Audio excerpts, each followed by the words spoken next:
You have found what lights you up. I'm your host, Sunny the Life Coach, and I'm here because I see you searching for something or someone out there to help you feel better. Something to take away the pain that you're feeling, the inadequacies. I know all of the things that happen in life can leave you feeling empty. Your search is over.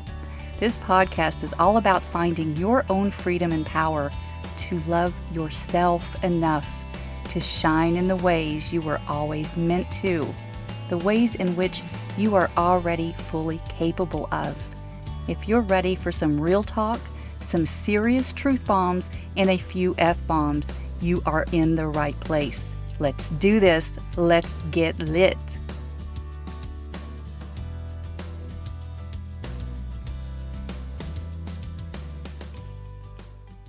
Hey there, welcome to episode 60.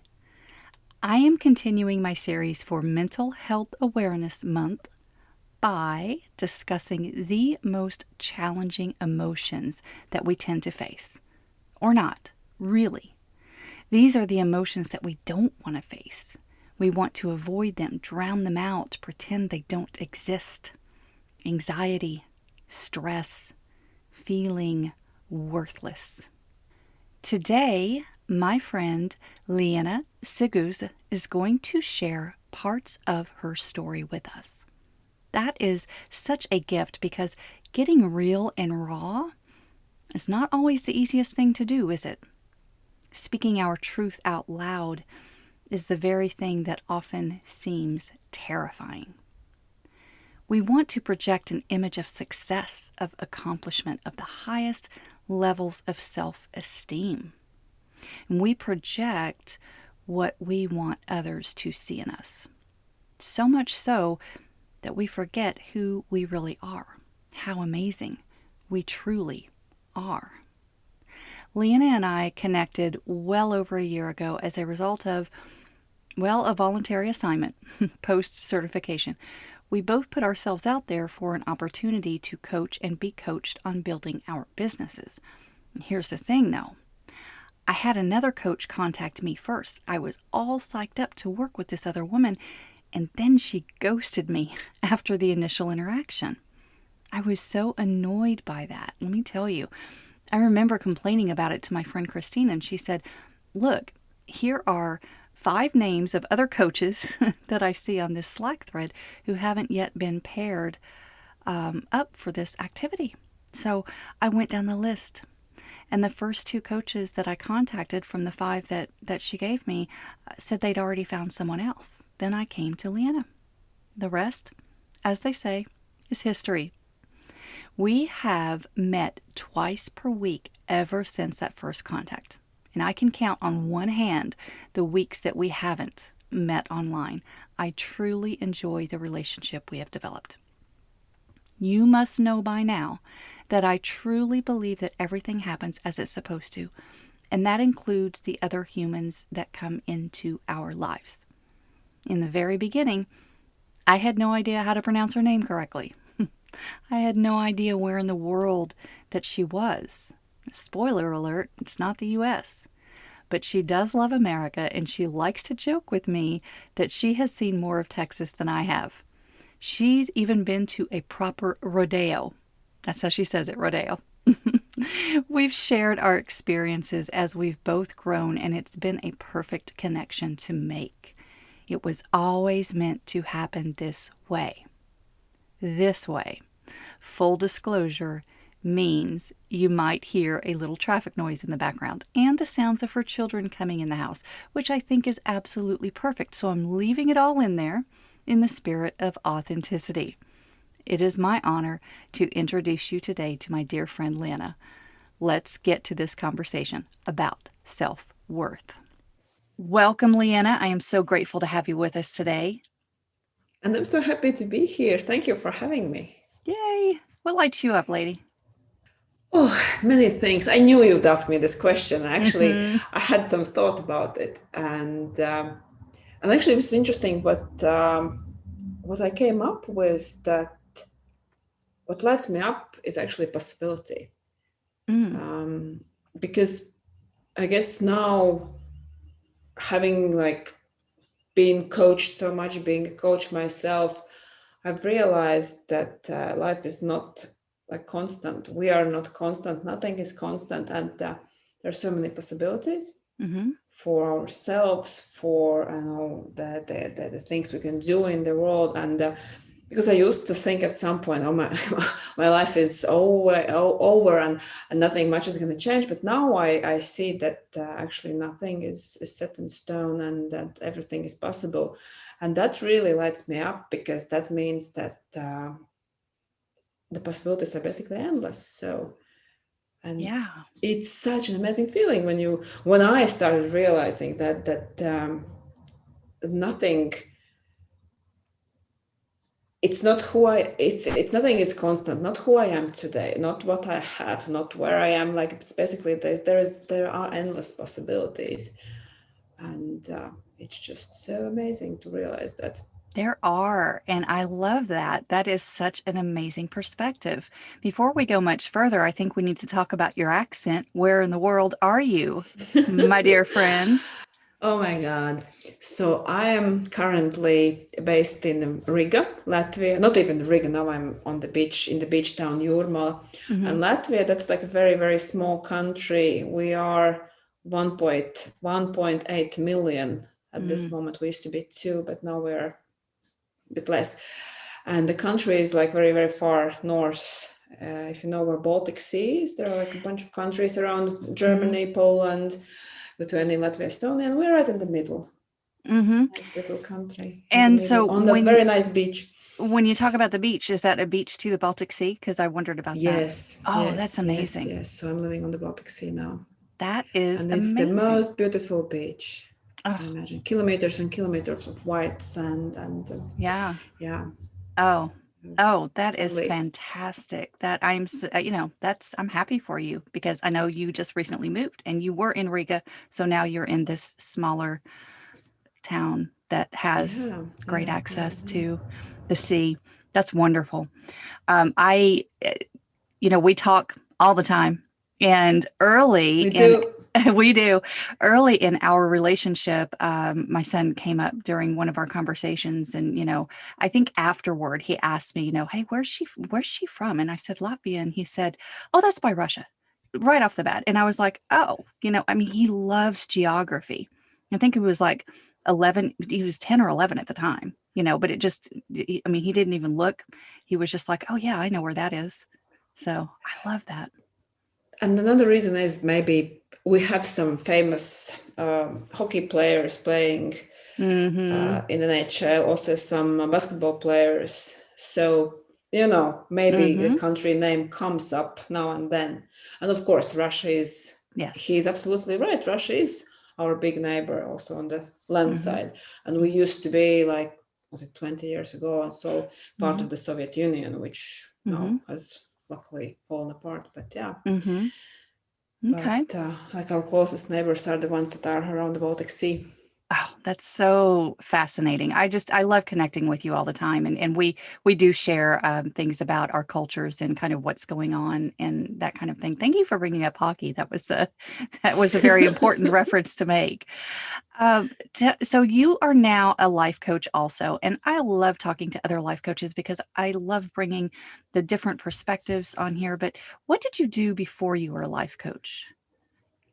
And how did many things, actually. Yeah. Tell me about what you did before and kind of how you came to be here now, this possibility today. It's been a long journey. And I started out training as a lawyer.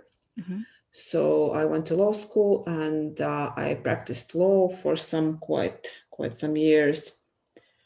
And then the life brought us to Sweden, where I did my master's in law. But Sweden also led me to, and before already that, I was practicing law and everything was going well. My career was amazing, but I never kind of felt that law was something that I want to do for the rest of my life. I never quite enjoyed being a lawyer. You weren't really passionate about it. You were good at it, but not passionate. I was good at it, but I was never like truly passionate. And I always thought that I'm not probably that I'm not meant to be like this great lawyer. So while I was doing my master's in Sweden, another possibility opened up to do MBA after my master's degree, and which was perfect because I always thought that I would want to do something different later in life, and that was a perfect opportunity. So I did my MBA, and then I moved more into the business world, and we moved with my family, with my husband, to London at that point, and then I worked for a startup in Liberia remotely, which is funny that I already started my remote career back then. And I worked for the actually palm oil producing company in Liberia, which was also quite interesting experience. And step by step, I tried all kinds of roles, and we also were moving around. We lived a couple more years in Sweden after I finished my MBA. Then we moved to London. Then we spent 7 months in South Africa. Then we moved back to Latvia, where we originally are from, and that also, of course, impacted my career. I did all kinds of things, and here I went into education, but I guess nothing. And I guess I loved working for the educational charity, but I guess I never felt like I'm truly passionate about what I'm doing. And I always was searching for something else because I thought that something else might suit me better, might bring me more happiness. And then in parallel, I also I found LCS. I started listening to Brooke's podcast and decided to become coach myself. And only when I started working with my own mind, with changing myself, with coaching, I started realizing that it wasn't really about the jobs. It wasn't about the law. It wasn't about any other thing. It was just about me, not really managing my mind properly. And I've learned a lot since then, and I've changed myself a lot. And I'm a coach now. I decided to become a coach because I thought that since I had these wonderful transformations and everything going on, that I also want to help others. But being a coach, and I love being a coach, but I also see that I could have probably done really anything if I only could manage my mind back then. Yeah, so but being this a coach, long journey brought me to coaching, but it also actually showed me that it wasn't about the things I was doing, but it was about me. Yes.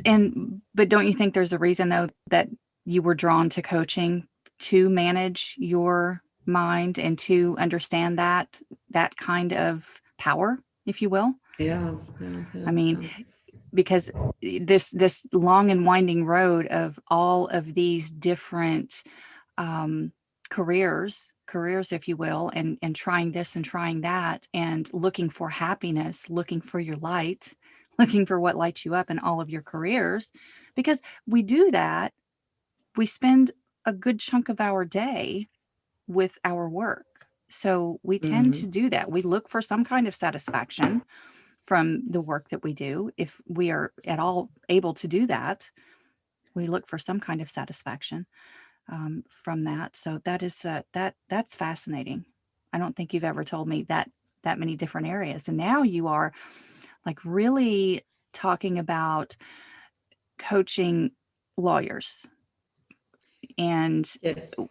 So of all of the diversity that you have had in your own life in terms of professional careers, why lawyers? I'm curious. Because I think they need me most. Okay. Yeah. I know for some reason I can't get out of my head a conversation I had, I don't know how many years ago, and it was with another lawyer in Stockholm, and we were just like sitting during our lunch break on a bench in Stockholm in the square, and somehow talking about this and that, and she just mentioned this thing that that most lawyers, they don't like what they're doing, and they wish they were someone doing something else, being someone else, and that it wasn't really just me feeling that way, that I can do it good, but I'm not passionate, and this is not really what I want to do. And it's probably like many lawyers feel like that. Mm-hmm. And I guess for the most part, it's not the law, it's just a combination of, and female lawyers are especially susceptible to that. Mm-hmm. Just a combination of high pressure environment, like very strenuous career requirements, like all these like hard working, like long hours and everything, and it just kind of perpetuates the idea that you are not kind of good enough to be like Mm-hmm. good. So that conversation on the bench is interesting because I have recently heard a story shared a few times on another podcast about this particular, just talking about your purpose, right? And that kind of thing.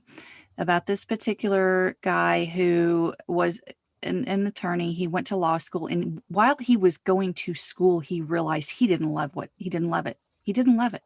And, but his family had expectations for him and that kind of thing. And so he just kept going for like, I want to say 30 freaking years, even though he knew in law school that was not what he really wanted to do. He just kept going.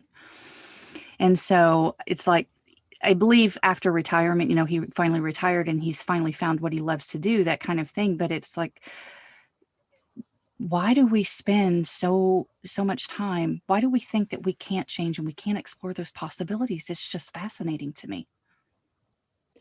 But I guess for me, it was about quitting, because quitting the law felt for a very long time like I would give up.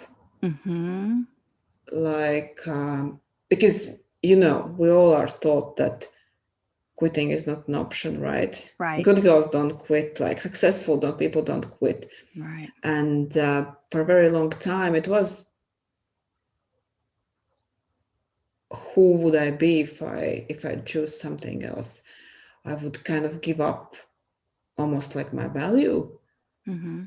Because there is so much associated with having a prestige profession, working for the right office, having this amazing career, and giving all that up for what? Mm-hmm. Your entire identity is wrapped up in your, Yeah, or yeah. a big chunk of your identity is Big wrapped chunk. up in your career and what you are doing for work. Because again, as I said, we spend so much of our time there. It's only one of the roles we play, and it is only a small part of who we are. Is so much more than that, honestly. But you've talked about the contrast between the public-facing, confident person and the private internal voice of self-doubt. Is that Yeah. what you experienced when you were thinking about leaving law? That self-doubt, that not enoughness, I'm a quitter. What does that mean about me? All those things. All those things, really, because on the outside, I was highly successful. Everything was going for me. Mm-hmm. And I guess it was actually interesting now when I'm also like on social media and sharing about my journey and creating all kinds of content for my own business. I've also shared some of my thoughts and insecurities from that time when I was a lawyer. Mm-hmm. And it's been funny that my previous colleagues, they've been commenting that we never knew that you felt like this. Right. It never showed. Mm-hmm. Also, my mom, she said after I shared some of the things with her now, and she said, I never knew that you felt like this, Mm-hmm. because there was no way to tell from how you were behaving, how you were showing up, and this is huge, because so many are facing that. They have it all going on the outside. They have it all. They have good jobs, good family, kids, finances, like money, everything is going for them, but on the inside they really feel like crap. Mm-hmm. And that keeps on pushing on you and pushing you until you really can break your house, can start suffering, and then because there is this dissonance between the outside person you are pretending to be in the world and how you feel on the inside. Mm-hmm. Mm-hmm. Yeah, it's like we're playing the role that we think everyone else wants to see of us, but we're not showing them who we really are and what we're really going through. And so those are the people that you're trying to reach now. And those are the people, who are that I'm helping now with because also when you feel like that, you also limit your success to the extent because you end up really like hustling and trying to achieve a lot, but from very anxious energy. Mm-hmm. And of course, like usually, like those people, they end up really overworking, over preparing, and they work double hard than normal people who don't feel like that. Mm-hmm. And they can still achieve a lot, Mm-hmm. but it just costs them. Yeah, you just It just used air costs quotes when you said normal people, just so the audience is aware of that. But I mean, because there is an acknowledgement that on some level, we all feel things are that can drag us down, that can seem not helpful at all. Some of us stay stuck there a little longer than others. I think that's what you mean by that in terms of normal people. I'm using my air quotes now. Yeah. So you talk about how to get confidence, and I think this is interesting because I think that's an interesting segue from what you just said about the image that we project to the outside world, but inside we are filled with all of this self-doubt and unworthiness and not enoughness. How do we start to move away from that into a place where we actually are feeling confident? We're feeling what we are really projecting externally. How do we start to do that? I guess there are quite few steps involved, but I guess I like to start with first really acknowledging Mm-hmm. that you actually feel like this, and not only acknowledging but also understanding that this is nothing about. It doesn't say anything about you, who you are as a person. Mm-hmm. It's just basically beliefs you've accumulated over the lifetime, beliefs about your unworthiness, beliefs about not being good enough. And it doesn't mean anything about you as a person. It doesn't mean that you are weak or that you Mm-hmm. are not good enough or that you are broken or something like that. Because very often, and I remember that I thought that I'm alone like this, that there is something wrong with me. Mm-hmm. But it's very, very important to acknowledge that that's not the case. Mm-hmm. It's just the beliefs that we have about ourselves that make us feel like this. In fact, you And refer to a not good enough club, right? yeah, You're like a card carrying member of the not good enough club. yeah. And the club has very many eminent members Mm-hmm. and CEOs, doctors, lawyers, Yeah, all kinds of person. And I still belong to the club. sure. I still, and I guess this is, I guess, also one of the things that it's possible that it's never going to go away completely. Mm-hmm. But if you are aware of it, then you can work with it, then you can acknowledge it. You don't have to hide from it, you don't have to pretend. And that's how you gain the freedom to start working with it, that there's nothing wrong with you. Mm-hmm. You are just a perfect human being having your human experience. You Yeah. are fine. I know you don't like the word fine, but you are, I know, everything is as it should be. It's your human experience as well. Everything is as it should be. Yes. And I don't like the word fine simply because in response to how are you today, we're fine, we're good, we're okay. That's the response that we give. And I think the reason that rubs me the way that it does is because of what we've already talked about is that we project something completely different. We're not fine.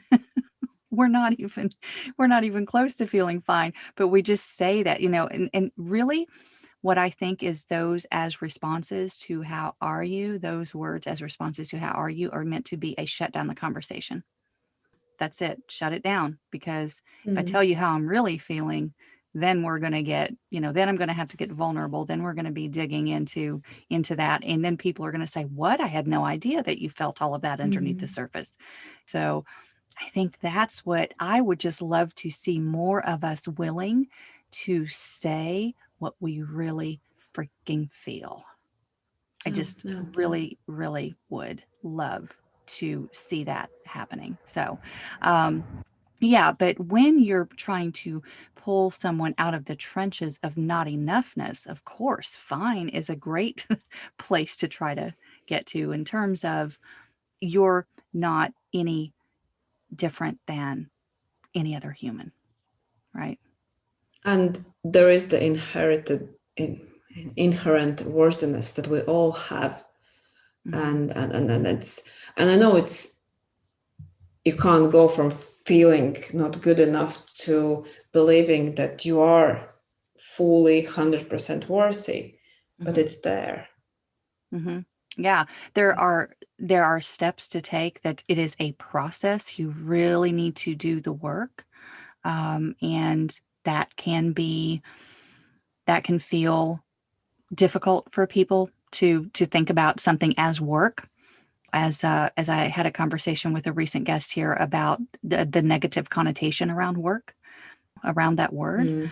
but it's like working on yourself can be so rewarding, and just knowing of the possibilities, just knowing that there is the possibility that you can most of the time feel you are worthy. Yes, that is a freedom. But you are absolutely right. It does take work, and Mm-hmm. we now in this culture where we are surrounded with plenty of inspiration, plenty of wisdom coming out from every corners. Mm-hmm. Sometimes we feel that it's enough just to consume something inspirational and then expect that our life is going to change. Mm-hmm. You read a self-help book on something and you just think that that's going to change your life, or you listen to a podcast, but Mm-hmm. that's not going to happen. You actually need to do the work. You need to go a little Need deeper than to, that. Yeah. yeah. Of course, you need to, inspiration is fine, and you need to be inspired to actually know Mm-hmm. what to do, and that's how you get started. But then you actually need to do the work, and the work is sometimes very mundane. You need to develop certain practices you do every day, and just like stick with them really daily, and even Mm-hmm. if it's like a couple minutes or so, but you just need to do them. And Mm-hmm. that's how a real change happens. It doesn't happen from you being inspired, it happens from you actually doing the work. Yeah, yeah, yeah. The fleeting moment of inspiration. So We've all so been interesting. there. Oh my God, Absolutely. I'm so inspired. Mm-hmm. My life is going to change. And then the next day you were exactly where you were before because the I know. inspiration is so fleeting. Yeah. It comes and goes. Inspiration is so fleeting. That is really, really good. And let's talk about the beliefs, because I think that's kind of where we are. These are the waters that we're wading in right now, are changing that belief system, and that belief system that you've had from for a very long time, even going back to that belief that you had that if you quit your lawyer career, if you left your lawyer career, quitting is, then you're a quitter. If you decide to make a change in your life, then you're a quitter, you're a loser, you failed, that kind of thing. And we're talking about undoing a lifetime of conditioning and programming. And you and I recently talked about the mother tongue because it was some kind of conversation. It was something that I was telling you about. Maybe it was a belief or something that I was having in the moment. And you talked about the mother tongue. Tell us about that. What is that? So this term I was first brought up by a coach of mine, also another SAS coach, and basically what it means is that we have these deep-seated beliefs about ourselves, and most of them are even like totally subconscious, and when we are doing work on ourselves, and when we are intentionally, purposefully changing things, we are moving into a new direction. But then sometimes when we are tired, when we are low energy, these messages, these subconscious beliefs, they resurface. And it's like, when you compare it with mother tongue, it's like it's you can learn a different language, but you can be totally fluent at it. You can use it every day, and you can not even use your mother tongue for, I don't know, years of decades even. But coming back to it, it feels like home. And the same is with these deep-seated beliefs that are, some say they even are transferred genetically through generation to generation. Like there is a lot of things how people like say that they are working, but they're so innate, they are so deep-seated, and so and they resurface when you are least expecting them. That's why you sometimes you go back to things that you thought that you have overcome already a long time ago, but okay, here I am again, like what's happening? Okay, this is the mother tongue. And the basic meaning of mother tongue is the first language that we learn. As you know, that is our native language. That is our first the first words that we, from the time the first words that we speak. So it is fascinating to think of it in those terms as well, in changing our belief systems and in becoming someone different, someone different than we've ever been, and trying those new things and really digging into that. This comparison is, or this analogy, I suppose, is that the mother tongue will just kind of slip in every now and then, no matter what, no matter how long you've been doing it, no matter how many years you've been doing it. And that doesn't mean that anything wrong. And those are also the beliefs, the thoughts that you just soaked up, and they don't say anything about who you are, how good or bad you are. It's just, they are just things that have become, or even that my mother is bad. This isn't saying anything about my mother. Right. It's just that it's just the language, if you will, that I have learned. And that's what you were telling me that day too. It was like, nothing's gone wrong here. And it comes, a lot of that comes in your subconscious. It's you don't even realize how much of it is there, lurking beneath the surface of your awareness. Right. Absolutely. That's so fascinating to me. I love that analogy. Why is it so hard? And let's go back to even just saying I'm fine, I'm good, I'm okay. Why is it so hard for us to say what we think or what we were really feeling with authenticity? Because you want to be liked, right? And there is, when we pretend, we try to hide a fear of something, right? And we all want to be accepted, and we all want to be loved. It's just that most of us don't realize that it's our job to do the loving and the accepting. And we are taught, as I know, in our society, we are taught that all these things kind of come from somewhere else. I don't know, the idea that I can accept me, that I can love me, and that that's enough. It was something totally new when I was training as a coach. I have to almost say that I've never heard before. Mm-hmm. This Mm-hmm. idea that I can love myself and I can accept myself, and that's enough. Yeah. I Yeah. thought that my husband needs to love and accept me, and that I have to have like all these friends, and then I have to be liked by my neighbors and community, and only then I can feel like a worthy human being. Yeah. But it's totally the opposite, right? Yeah. It's just, and of course, now thinking back, like even the Bible says that love your neighbor. Correct me if I'm wrong. Mm-hmm. Translating it, love your neighbor like you love yourself, or Mm-hmm. love, and basically hinting that it all starts from loving you. But Yeah. somehow, at least, I never got the message really. I always Yeah. thought that. Yeah, and then of course, like if you think that, if you believe that love and acceptance comes from someone else, then you try to control Mm-hmm. how these other people are behaving. And okay, and when you believe that acceptance and love comes from someone else, then you try so hard to control everyone else and how they perceive you. And then you of course always try to show up yourself in the best light possible, and so that you'll be liked and loved by everyone. Mm. But this is not what you need really. No, and do you know what I find so fascinating right now? This is what I find so freaking fascinating is that you and I grew up in completely different environments, in different countries, different cultures. And what I'm fascinated by is the clear similarities in our upbringing that has us both believing about ourselves that we aren't good enough. It's almost like we've had the same experience on different continents. How wild is that? And we like to think here in the US, we get in our bubble and we're like, "Oh, well, we're different than everyone else." You know, or Mm-hmm. no one understands my story.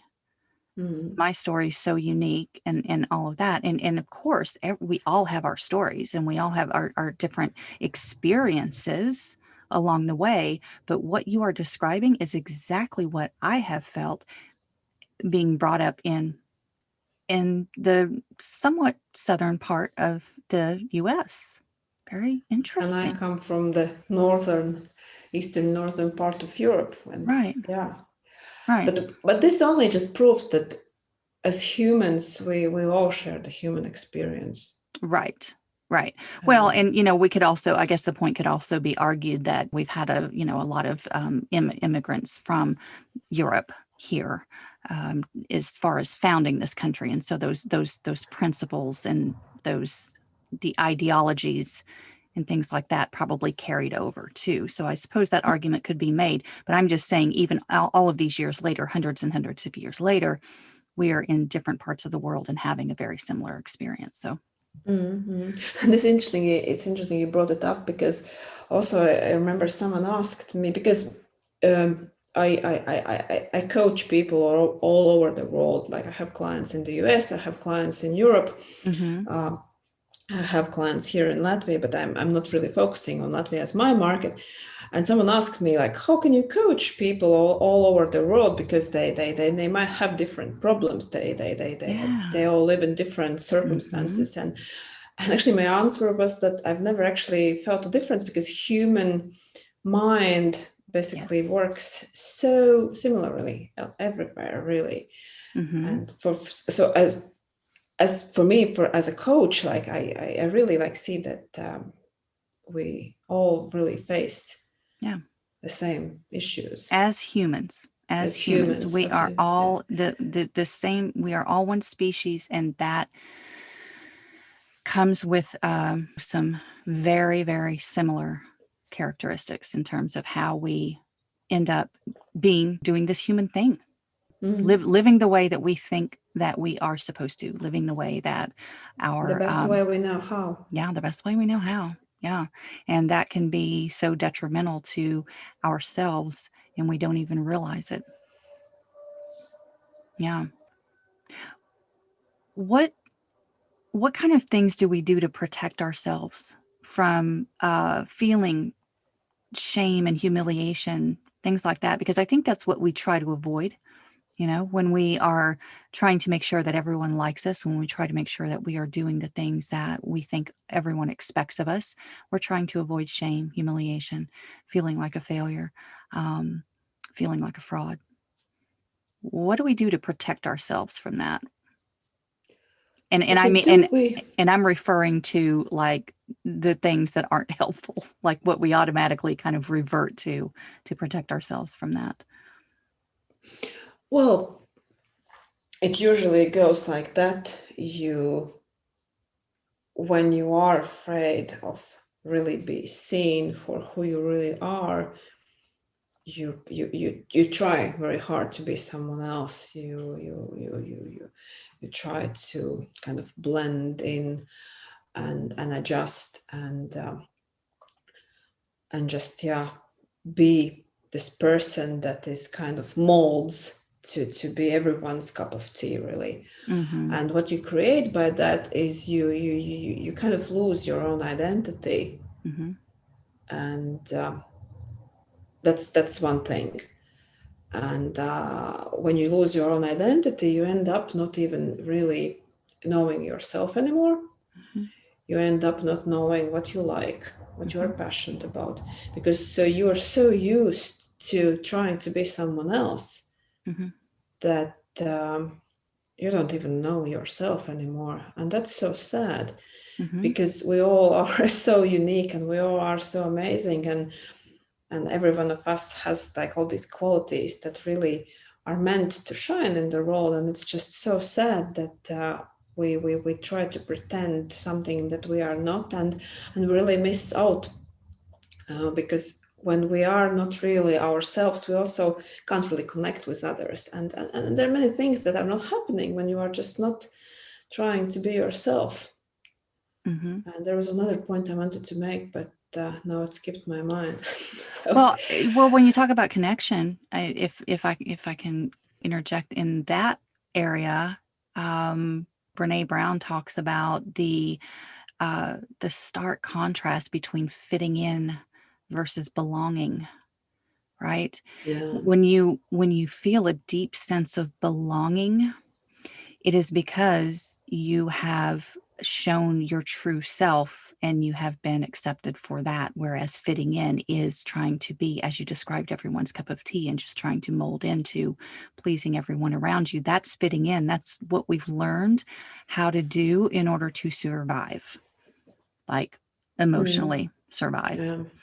And when I talk about emotional survival, I'm thinking like not feeling those awful feelings of shame, humiliation, failure, all of those things. We try to avoid those by fitting in, when what we really could be seeking, I won't say should, but could be seeking to have a much richer and deeper experience of this life, is to create those meaningful connections with other people.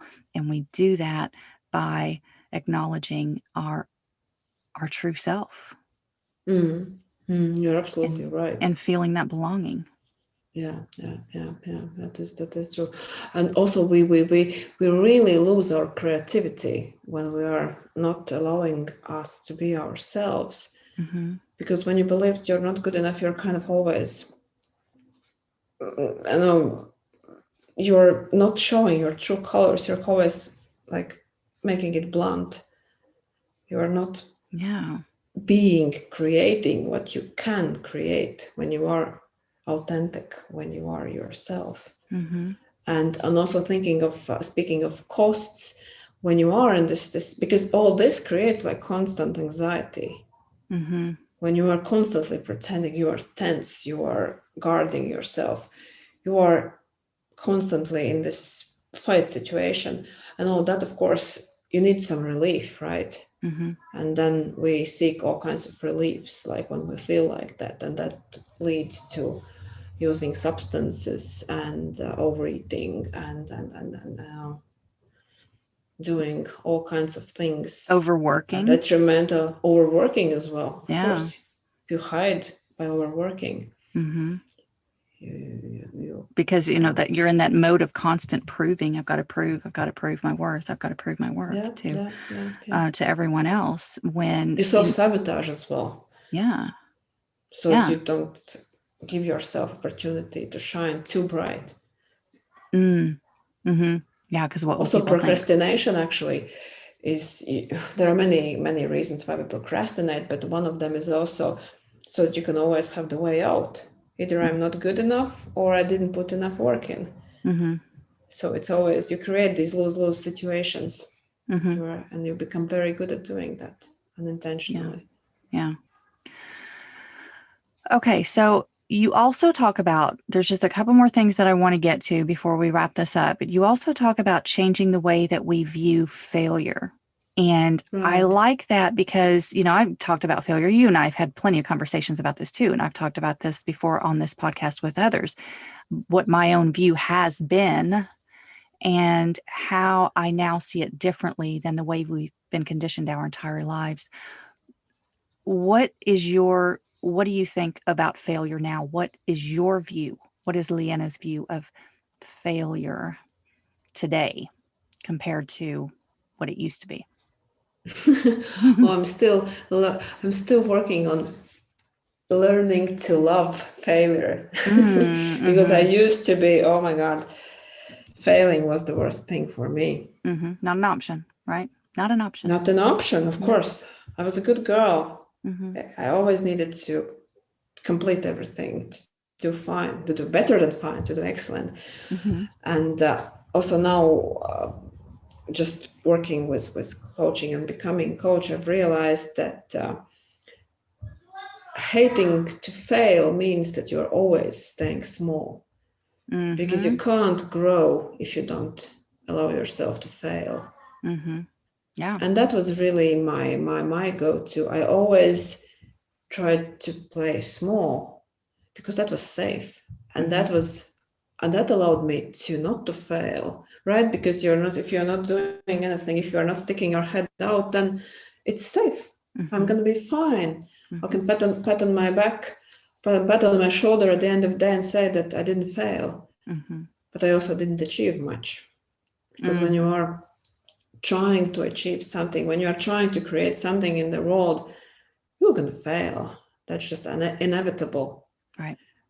And how I view failure now and how I teach about failure, that's just a way of figuring things out. That's just a way of succeeding. And that's just how we really learn.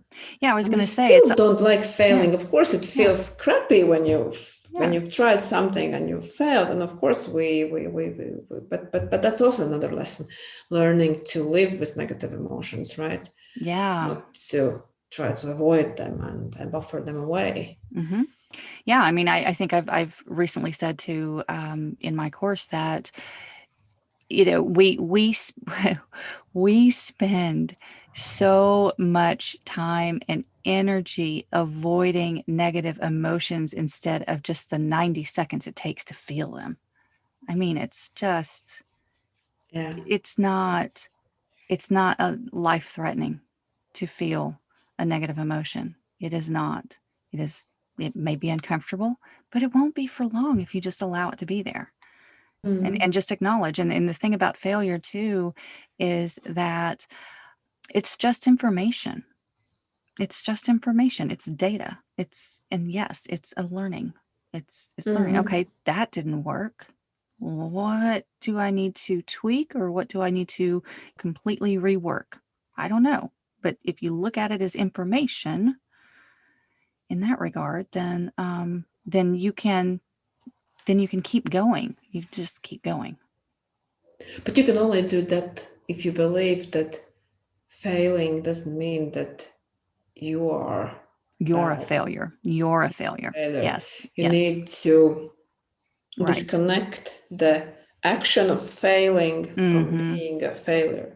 Thank you. And that is the big distinction here. And once you understand that, then you're more willing and ready to go out and actually feel the negative emotion, because You understand that it doesn't mean anything about you. It doesn't You're define still me. Yes. human, worthy, everything. You're still amazing. You're absolutely amazing. You're still lovable. Uh-huh. You do something. Yeah. Optimal. Yeah. How do That's you the big distinction. I love that. Thank you for that. How do you the last thing I want to ask you is how do you start to get to that place of self-love and having your own back and feeling I don't know, somewhat enough, right? I mean, we're all still in the not good enough club, but we are, but how you are start there little doing it? practices? Are there little practices that we can do? There are it's work again, right? Yeah, It's not right. enough just say to yourself Not once, enough. I don't believe that I'm not enough, I'm enough. But it just takes daily practice, and the practice I've been using, and I can highly recommend it. It's been I call it the good list, where every day I sit down and write, like, I don't know, 5, 10, how many, like if they're bigger than they're like 5, sometimes it's 10 or more things that I did good today. How I was good with my kids, how I showed up in my business, how I know, showed up in my community, like what I did good today. And some days it's just basically you start. When I just started, then the list was very simple. Okay, I wake up in the morning, I get out of the bed, I make breakfast to my kids, I brush my teeth, so I take care of my health. Like very, very basic stuff. I drink water. I don't have to go to, I'm saving the world and I'm this amazing human, and I just start with basics, because you need to retrain your brain to see the good thing, because you see what you focus on. If you see all the things that are wrong with you, your brain is going to give you more evidence that there are things that are wrong with you, that there are more things that are wrong with you. When you start shifting your brain towards what's good about me, how I'm good today, the brain will give you more evidence for that. And sometimes I sit down in front of the piece of paper and I'm like, okay, what's good today? And nothing. And I just keep sitting there, and then it starts coming. The brain, if you ask the right question, like what's good about me, the brain starts giving you the answers. It's really, really amazing, and it works. You know what? I love that. It's almost like a different, we talk about, like, having gratitude lists, and that's very important, and being able to see the good that is happening around you and for you, that is very important. But taking it to that level, and what's good about me today, right now, wow. I mean, and I know I know for myself in the past, and I know that there are plenty of people out there listening that maybe that know that some days getting out of bed is good enough on that list. It is a thing. It absolutely is a thing to just get out of bed and shower and brush your teeth. I A glass mean, of water. yeah, some Yeah. days that Some is days that is. that is your good enough. That is. Yeah. But You acknowledging need to that, start seeing that. see You it, need to start see it. acknowledging even Hmm. that. Hmm. So, See it, and acknowledge then you will everything. see more good, and you also Hmm. do more good. Hmm. And Love you it. need to do it really every day. I've been doing it Hmm. for a year now. Hmm. Yeah. Yeah. It And works. I definitely believe that is important. And I think that, I mean, is it writing it down, or can you take a note on your phone? Because I know I have some clients that are like, look, I just want to take a note on my phone when I think of something. But is there a magic to actually taking pen to paper? I actually, in this case, I think the magic is in writing it down, Hmm. and and reviewing them after a while, Hmm.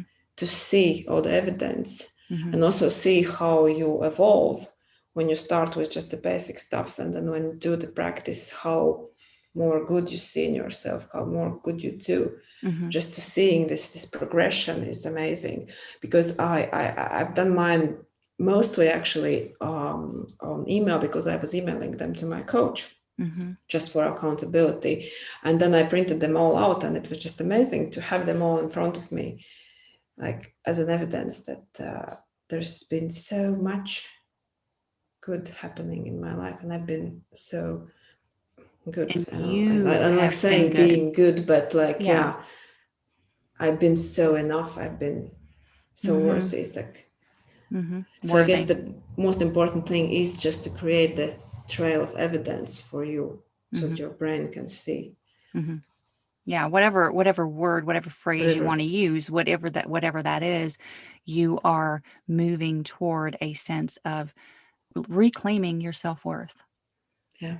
That's always there. It's always there for you to claim whenever It's you're always ready for it. there. And it's also like I work with self-confidence, and many people believe that self-confidence is something that's innate. Either you have it or you don't, but Right. it's a skill. It's a skill you can practice, you can develop.